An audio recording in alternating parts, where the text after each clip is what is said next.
శతమానం భవతి.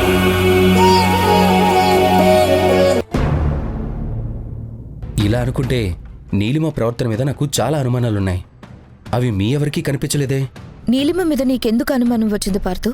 మీ parents గురించి అడిగిందనా? సంబంధం లేని విషయాలు అనవసరంగా ఎందుకు తీసుకొస్తుందా అని. ఇందులో సంబంధం లేకపోవడానికి ఏముంది? నిన్ను పెంచిన డాడీ నీకు దూరం అయ్యారు. కనీసం మీ వాళ్ళెవరో తెలిస్తే వాళ్లతో కూడా కలిసి ఉండొచ్చు అని మంచి మనసుతో అడిగిందని అనుకోవచ్చు కదా. చూసావా, భాను విషయం నీకు తప్పుగా కనిపించింది, నీలిమ విషయం మాత్రం నీకు ఒప్పుగా కనిపించింది. నిజానికి నీలిమ చాలా డేంజర్. నీలిమ మంచిదని నేను చెప్పడం లేదు పార్థు. మీ పేరెంట్స్ గురించే తెలుసుకో అంది. తెలుసుకునే ప్రయత్నం చేయొచ్చు కదా. అయిన వాళ్ళందరూ కలిసుంటే ఎంత బాగుంటుందో కదా. దానికి మనిల్లే నిదర్శనం. చూడు చాందిని, నా జీవితంలో వాళ్ళు లేరు అని నీకు ఎప్పుడూ చెప్పేశాను. నాకు డాడా, నువ్వు, ఈ కుటుంబం తప్ప ఇంకెవ్వరితోనూ సంబంధం లేదు. ఇలా లేనిపోని అపోహలు కల్పించాలని నీలిమ అలా మాట్లాడుతుంది. అనవసరంగా నీలిమ మాటల్ని ఎక్కువగా పట్టించుకోకు. వాటి గురించి ఎక్కువగా ఆలోచిస్తే మన మధ్య మాటలు కరువవుతాయి. అసలు నీలిమ నా బ్యాక్గ్రౌండ్ గురించి పదే పదే ఎందుకు అడుగుతుంది? నా వాళ్ళ గురించి టాపిక్ ఎందుకు తీసుకొస్తుంది? ఆలోచించాలి.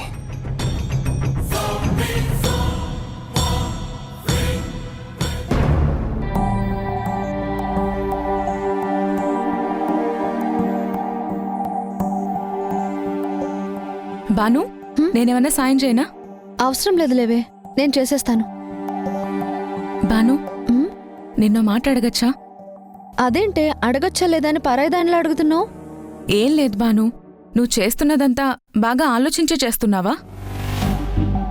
మౌనం సమాధానం కాదు బాను, నీ మనసులో ఏదో ఉంది, అది నువ్వు నాకు చెప్పడం లేదు. కొన్ని విషయాలు ఆయనతోనే పంచుకోలేకపోతున్నాను. ఇంకెవరితో నేను పంచుకోగలను చెప్పు? నువ్వు చెప్పలేనందుకు నేను తప్పు పట్టట్లేదు. నువ్వు చేస్తుంది తప్పు అని మాత్రం చెప్పగలను. అందరి ముందు నిన్ను గొప్పగా పరిచయం చేయాలని, ఆఫీసర్గా నీకొక పెద్ద హోదా ఇవ్వాలని మేడం అనుకుంటున్నారు. నా స్నేహితురాలికి అంత గొప్ప అవకాశం వస్తున్నందుకు నేను కూడా హ్యాపీగా ఫీల్ అయ్యాను. కానీ నీ నిర్ణయం వాళ్ళకే కాదు, నాకు కూడా షాక్ ఇచ్చింది. అత్తయ్యకి కోపం తగ్గింది కదా, అందుకే ఆవిడ సహనాన్ని పరీక్షించొద్దు అని చెప్తున్నాను.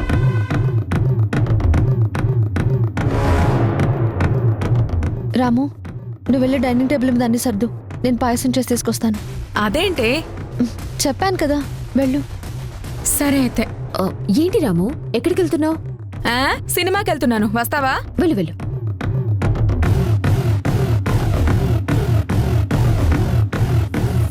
ఏంటి భాను, అందరూ నిన్ను సపోర్ట్ చేస్తున్నందుకు చాలా హ్యాపీగా ఉన్నట్టున్నావు.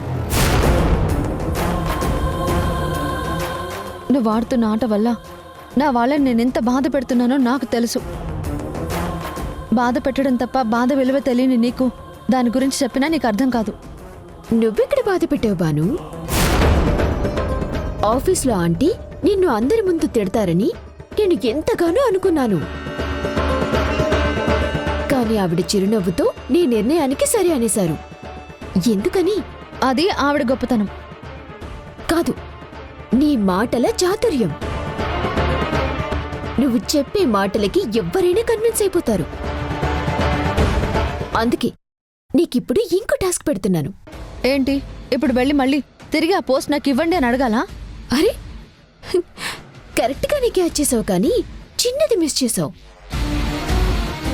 ఇప్పుడు డైరెక్టర్ పోస్ట్ కాదు, డైరెక్ట్గా CFO పోస్ట్ అడుగు.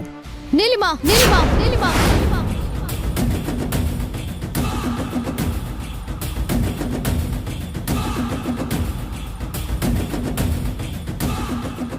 అసలేం మాట్లాడుతున్నావు అర్థం అవుతుందా నీకు? నన్ను కొట్టాలని అనిపిస్తుంది కదా భాను, కానీ నన్ను కొట్టలేవు. బాల్ నా కోర్టులో ఉంది, నాకు నచ్చినట్టు ఆడుకుంటాను. ఏంటమ్మా ఇది, మరి చిన్నపిల్లలా? ఎంతో మెచ్యూర్డ్గా ఉండే భాను ఇలా ఎందుకు బిహేవ్ చేస్తోంది? నీతో చెప్పకపోయినా నాకు చెప్తుంది. నేను వెళ్ళి అడుగుతాను తల్లి. వద్దన్నయ్య, ఎవ్వరడిగినా సరే నా కోడలు బాధపడుతుంది. తను బాధపడ్డం నాకిష్టం లేదు. చెల్లెమ్మా, అసలేం మాట్లాడుతున్నావో నీకు అర్థం అవుతుందా? ఇప్పటికే నేను చేసిన పనికి నన్ను మెడబట్టుకుని బయటకు తోసేయాలి. కానీ అత్తయ్య దేవత లాంటి వారు కాబట్టి బాధని మనసులో పెట్టుకున్నారు. ఎవరు నన్నొక్క మాట కూడా అనకుండా అడ్డుగోడలాగా నిలబడుతున్నారు. అలాంటి ఆవిడ దగ్గరికి వెళ్ళి నేను మళ్ళీ ఇలా అడగాలా? అందరినీ బాధ పెట్టాలా? ఇంతకన్నా నన్ను చంపేయచ్చు కదా. ఇప్పుడు కూడా అదే చేస్తున్నాడు భాను.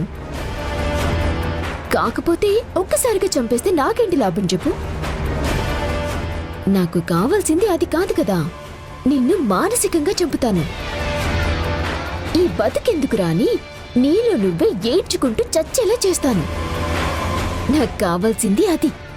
నీకు దండం పెడతాను నీలిమా, నేనైతే అడగలేను. ప్లీజ్. సరే అయితే నేను నిజాన్ని ఎక్కువ కాలం దాచలేను మరి.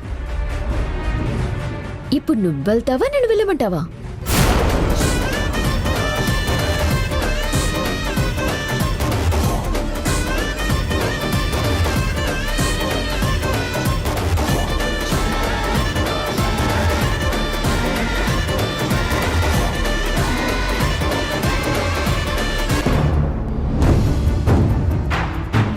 బాను అన్నీ రెడీ చేసేసాను. అందరినీ భోజనానికి పిలు. అదేంటి బాను, నువ్వు కదా పిలవాల్సింది. ఎవరు పిలిస్తే ఏముంది, నువ్వు వెళ్ళి పిలు. అదేం కుదరదు, నువ్వే పిలు. చెప్పాను కదా పిలువమని, వినిపించట్లేదా? వెళ్ళి పిలు. భాను, ఏమైందమ్మా? ఎందుకంత చిరాగ్గా ఉన్నావు? ఏమీ లేదు నాన్న, కూర్చోండి, వడ్డిస్తాను. చూడు భాను, నువ్వు చేసింది తప్పు అని చెప్పి మేమెవ్వరూ అనుకోవడం లేదు. నీ నిర్ణయం నువ్వు తీసుకున్నావు. నీకిష్టం వచ్చిన నిర్ణయం నువ్వు తీసుకోవచ్చని చెప్పడానికి ఈ విషయంలో నిన్ను ఇబ్బంది పెట్టొద్దని చెప్పి అందరికీ చెప్పాను. మేమందరం నీ వాళ్ళం. అరే, మా దగ్గర నువ్వు బాధపడాల్సినటువంటి అవసరం లేదు. మా వల్ల నువ్వు బాధపడకూడదు. అమ్మా భాను, నీకొక ఉన్నతమైన స్థానం ఇవ్వాలని, అందరూ నిన్ను గౌరవించే స్థానం ఇవ్వాలని ఊర్మిళ కలలు కంది. దానిని నువ్వు వద్దు అన్నందుకు మా అందరికీ బాధగా అనిపించిందమ్మా. ఆ విషయం అందరం మర్చిపోయాం, ఇంక నువ్వు కూడా మర్చిపో. అదేంటి భాను, అందరూ నీ వాళ్ళే. అందరూ అంత అభయమిస్తుంటే నువ్వేంటి అంత భయపడుతున్నావు? నువ్వేంటి బాను, అందరం మాట్లాడుతున్నా నువ్వేంటి అలా ఉన్నావు? ఇంకేమైనా చెప్పాలనుకుంటున్నావా? అన్నయ్యకి అన్ని విషయాలు తెలుసు భాను, నువ్వేవీ సందేహించక్కర్లేదు. నీ మనసులో ఏవైనా ఉంటే అడుగు.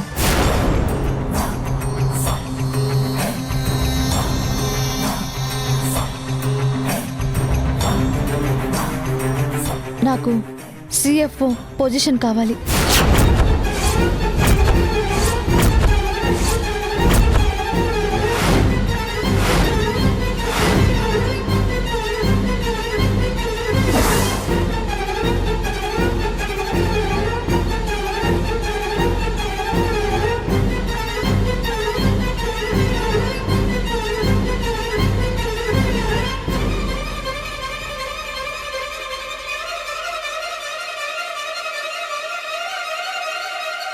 వాట్?